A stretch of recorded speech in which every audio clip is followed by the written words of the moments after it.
L'essentiel de l'actualité avec Lionel Durel. Bonjour à tous, nous sommes le mardi 14 mai 2019. Tout de suite, le journal de 13h avec la rédaction de 24matin.fr.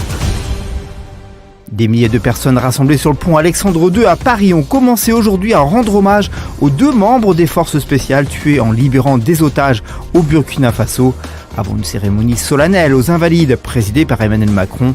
Les cercueils des commandos marines Cédric de Pierrepont, 33 ans, et Alain Bertoncello, 28 ans, dans des véhicules mortuaires, ont traversé la Seine à 10h pile, sous escorte de motards et les applaudissements de la foule, en route vers la cour d'honneur des Invalides où les attendaient un millier d'invités, dont l'ensemble du gouvernement et les principales personnalités politiques du pays.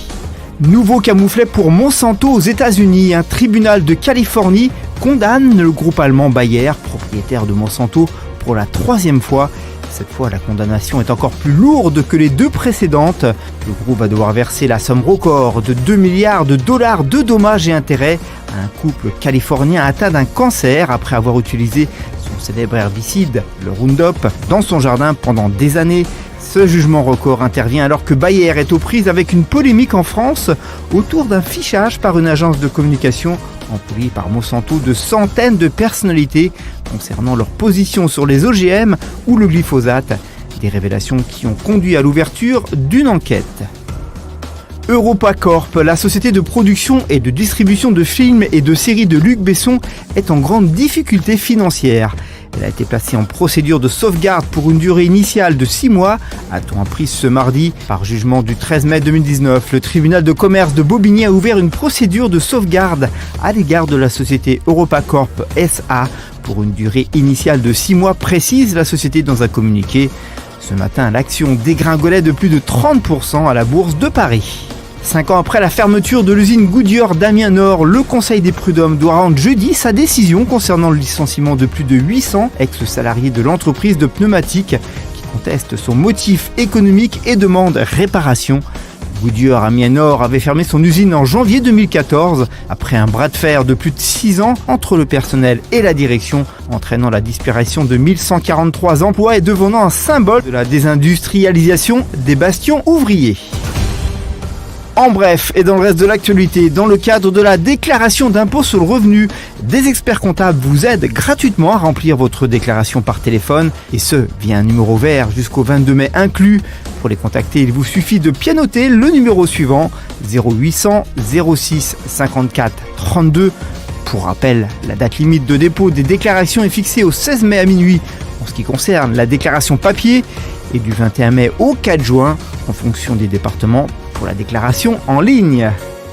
Une faille sécuritaire dans la très populaire application de messagerie WhatsApp a permis à des pirates informatiques d'installer un logiciel espion sur des téléphones, a admis la société mardi, dernier déboire en date pour sa maison mère Facebook.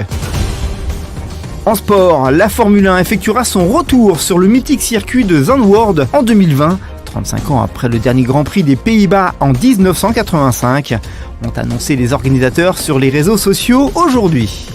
En fin de contrat en juin, Adrien Rabiot, notamment courtisé par la Juventus Turin et Tottenham, pour annoncer son futur club dans les tout prochains jours, à en croire Tuttosport. La Juventus Turin, Real Madrid et Tottenham sont en contact avec le joueur du PSG. L'actualité du divertissement actuellement en poste pour le site Combini, Hugo Clément va faire son retour à la télévision. En effet, l'ancien journaliste du Petit Journal de Canal+ et de Quotidien sur TMC va rejoindre France 2 dès la rentrée. Il sera notamment à la tête d'une soirée autour de l'environnement et présentera également d'autres prime time par le biais de sa future société de production. Allez, tout de suite, voici notre page météo. Quel temps fera-t-il demain, mercredi ? Le soleil est bien présent le matin avec seulement quelques nuages et averses entre la Côte d'Azur et la Corse. Il fait à nouveau frais, surtout au nord de la Seine. L'après-midi, le soleil domine sans aucune difficulté, mais la bise limite un peu la hausse des températures dans l'est. De nouvelles averses se déclenchent sur la montagne corse. Pour ce qui est des températures, vous aurez mercredi matin de 3 petits degrés à Aurillac, à 13 pour Perpignan, 7 à Paris et Lille, 5 à Strasbourg et Dijon, 10 à Bordeaux et Cherbourg, 12 pour Marseille et Ajaccio. Ce Flash Info est terminé. La suite de l'actualité, elle prend le relais sur 24matin.fr et sur nos applications iOS et Android. On se retrouve dès 20h pour un résumé de l'actu sur notre site. Bon mardi à tous, à mercredi 13h pour un nouveau point sur l'actualité.